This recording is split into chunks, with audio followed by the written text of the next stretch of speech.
Junior, all right, I want to say something on the front end. A score update. Harvard View defeated Malines 2-1.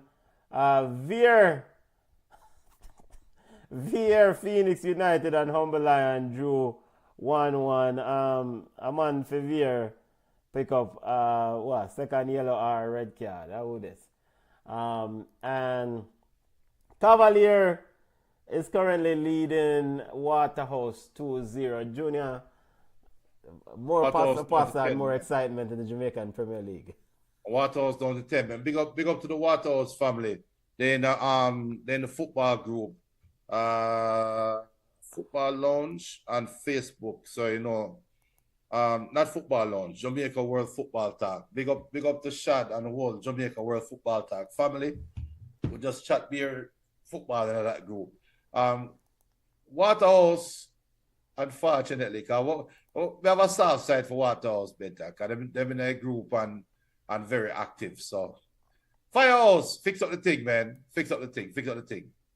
And okay, and I know Waterhouse alone I play. Any thoughts on any other the game? I mean, games and as let me say, The was the license thing, the coaches B license thing is still a hot button topic, unfortunately. It's still being spoken about. But in terms of the games, though, the quality of the games, I'm watch a couple games of Benton and trust me. yeah, Calvin and Atkinson picked up the scored the goals for Cavalier. Weird. Cavalier. A Foster get red card. A goalkeeper Foster get red card for Waterhouse. Then the number Sally. The number Sanda too. But Jamaican Premier League action, picking up. You know what? The league actually, I have a lot more. There's a lot of interest in the league, and because of such man, big up yourself, Bullhead, and Yeah. Veer Phoenix United, and there are those who like him, and who they will want him to succeed, and then those who hate him, and they will also watch hoping he fails. And I think that in totality is good for the brand Jamaica Premier League Yep. because you get more eyes on this product. Now it's incumbent on Chris Williams and the entire Jamaican Premier League family to make sure that the product is worth watching week in and week out, because when Bullet take on himself, then some of them people are going to take on himself if the product is not up to scratch. I remember a couple of years ago, when he invested the money. This was right around COVID. We were coming out of COVID. Remember? Yes, To yes, talk yes, about yes. and Mr. Williams was talking about his vision for where he sees the Premier League. I'm curious to know if he thinks they are on the right track, or if he feels there's some pivoting that's needed. Because yes, they are getting polarized now because of Craig Butler's um, participation in the league, right? But is that sustainable? No. Will that run out? Yes. So what do we do between this and this period and when that little vibe run out? How do we parlay what we have now into something better? And I think that's a challenge for the league, because one, the product needs to be made available worldwide, easier to consume, right? And you get streaming and you figure out some way that you can generate revenue after streaming. And that revenue that get generated have to be put back into the clubs. Yeah. And when the money reach the clubs, they have to put it in the infrastructure. It's not no lotto, it's not no partner draw. We have to invest to build, right? And everybody have to come together and be on that one accord. 100. In the late game, the Junglist, aka Gardens versus Racing United, at 7 p.m. over Anthony Spalding Sports Club. Yo, all the people them who not come from Anthony Spalding Sports Complex and the neighborhood that go over there. Watching yourself there. Real talk. Watching yourself. But big up to all the junglers. I love, we enjoy watching football games over there. Big up to the family. You don't know. You know, basically when I go over there, don't feature no man, girl. Don't. But That would be a overall, loss. yeah, go ahead, Junior. That would be a loss. Yes. But overall, I think Jamaican Premier League is going. The product is a work in progress. So don't know coming out from the back of COVID, and hopefully can garner more support while we at it. Just to remind listeners, Harbourview defeated Malines 2-1. Malines Corner Dark. Veer Phoenix United drew 1-1 with Humble Lion. Cavaliers SC 2-0 up over Waterhouse. First half action. Arnett Gardens, the Junglists versus Racing. Racing actually been competitive in this league so far this season. Other notable story regarding Jamaican football news, Junior. The referees decided they were going to sit out this weekend of Jamaica schoolboy action after disrespect and threats. Junior, your thoughts on the decision of the referees? I don't like they only sit out one day. I don't like it.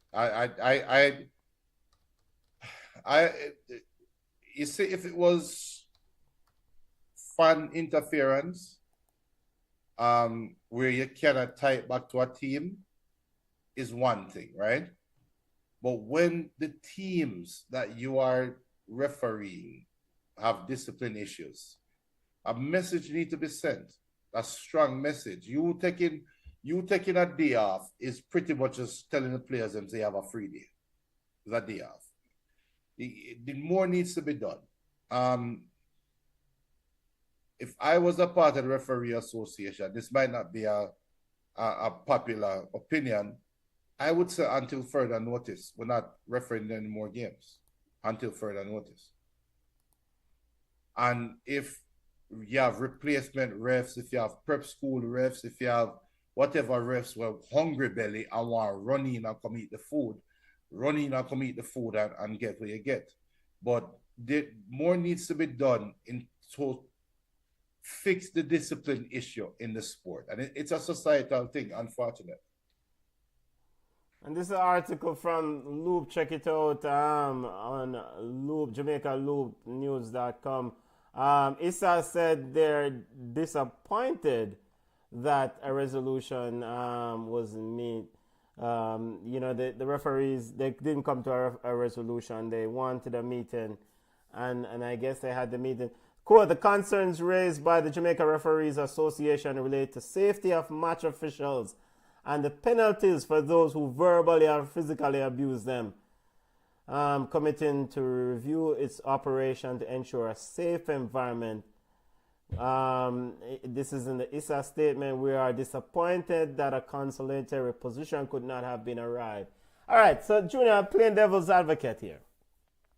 Referees not only are worried about the physical abuse, they're also worried about the verbal abuse. Junior, you and I have attended Jamaican football games in regular, and this is part and parcel of the abuse that referees suffer. Is it too much of an ask for referee to expect or ask ISA and the organizers to protect them from verbal abuse? Because you and I, we have sat in, well, we're not sat in a stand only. We are on a tree and hear mother tell referee about the mother and the parts all the time. You think the ref are worried about the So they're not worried about, because when I hear verbal abuse, those are things I'm thinking of. You're thinking about the abuse from the players. It's the players.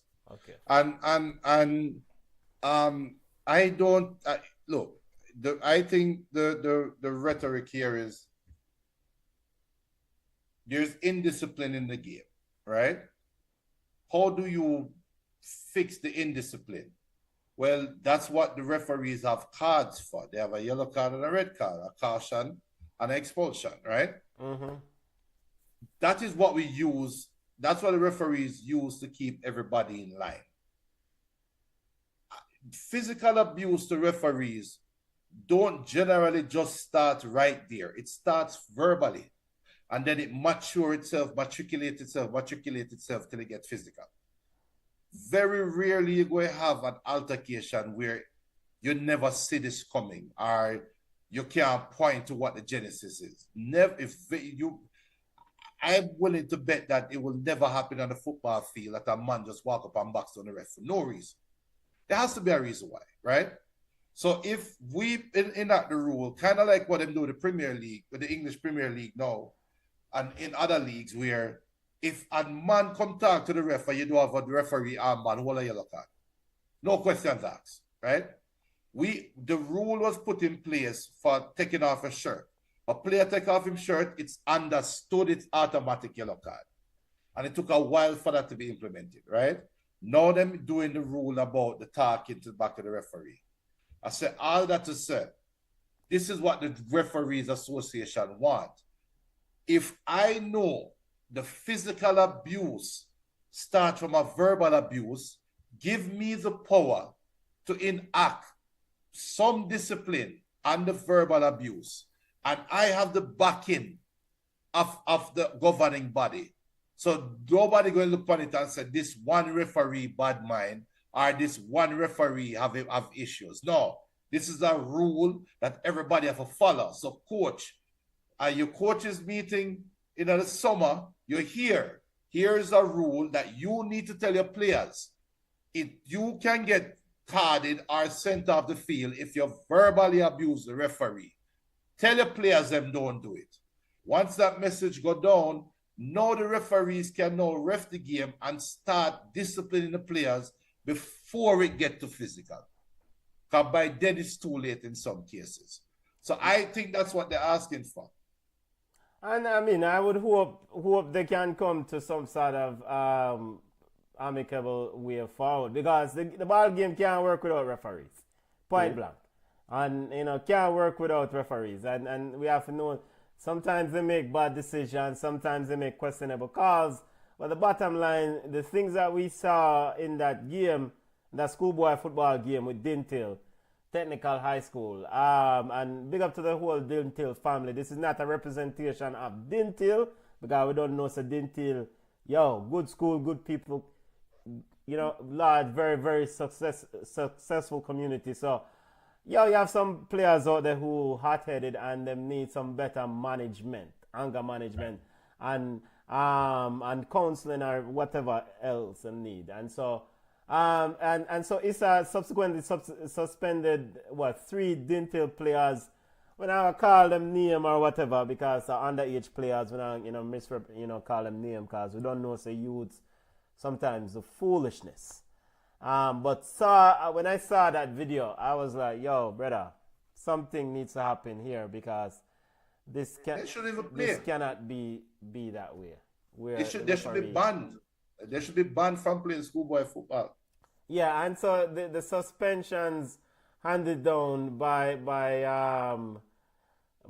Issa was 2 players were banned from all competitions for 1 year, effective immediately, while the other player received a 3-match suspension.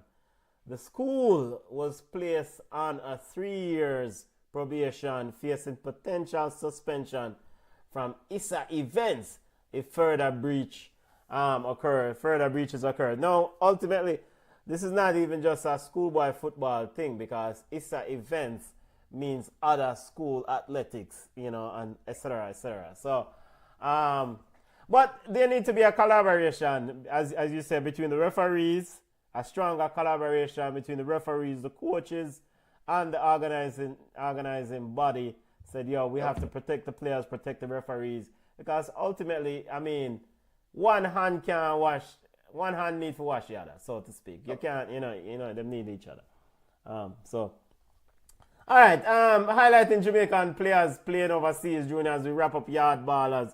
Bunny Shaw scored again. Junior Bunny Shaw started off well. She scored again for Man City. 2 matches, 1 goal in the Women's Super League. She scored 2 goals this week in Women's Champions League. Not a big year for Bunny Shaw. She was labeled her name in the captains, in the leadership part of the team. More mature, expect a lot from the baller herself. Yeah, definitely. And keep striving, Khadija, our Bunny Shaw. Keep striving. And I have to say it again. We at Ball Chat, we big you up, because we love you and we support you. But we had our times as well when negativity, the CP, and it's because of the same love and support we have here. We want to see you do well. All our footballers and Bunny Shaw is definitely setting the example right now for all of our young players, both male and female, to go out there and be your best. And we're going to support you to the max, no matter what. Fix up and deal with the thing over there, City Bunny. We love it. Yeah, man. And big up to Tevon Greer, who scored for NYC FC. Tevon Greer. Score versus New York, right? Yes. Scored in the 68th minute as them Butter Bros, New York Red Bulls in the local rivalry. Big up Tevon Greer, big up yourself. Leon Bailey with another assist again. Leon Bailey and Aston Villa 2-2. Corey Bennett didn't score, but he got more minutes. Malik also got minutes over Las Vegas. Your baller, Tariq McGee, wasn't on the field for the game against Phoenix. For the game against Las Vegas, as Phoenix rise. Actually no. But Maggie plays for Colorado, switchback. Yeah. And Las Vegas Lights played against Phoenix Rising, and the Las Vegas Lights and Corey Bennett won 2-1. Colorado switchbacks ended at 1-1, and let's see, Tariq McGee did play and did definitely get some minutes, so important. Yawd ballers round up, that's it. Any Jamaican player that I didn't get or didn't highlight, we'll get to them next week. Big up, come on if you start sending our notes so we can have more comprehensive assessment of Jamaican football in a Jamaican football report. So. BM says slow start in the season for Bailey. Yeah, I think was he out for a while, Junior? Yeah, he had the hamstring injury. Yeah, I think he had a hamstring issue. But that's it, family. Any games you're looking forward to this week? Of course, Champions League football coming up this week, and of course Premier League. We're going to watch this Anthony Spalding Sports Complex in a little bit. We're going to watch Jamaican Premier League over there. Big up to Racing versus Junglist in a while. And for me, I'm curious to see Unai Emery versus Vincent Company against Bayern Munich. Against Bayern Munich. And what I want to see is if Aston Villa really will play a high line versus Bayern Munich. That could be dangerous. That could be suicidal. Could be suicidal. Yeah. Big up Vincent Company. All right, family. Big up to all listeners. Big up to all listeners in the Facebook group. Big up to all the ones watch. Welcome to all the new subscribers. Smash the like button. Make sure you like the content. Tell a friend about the show. Our weekly roundup. BM says, me no watch Bush League football.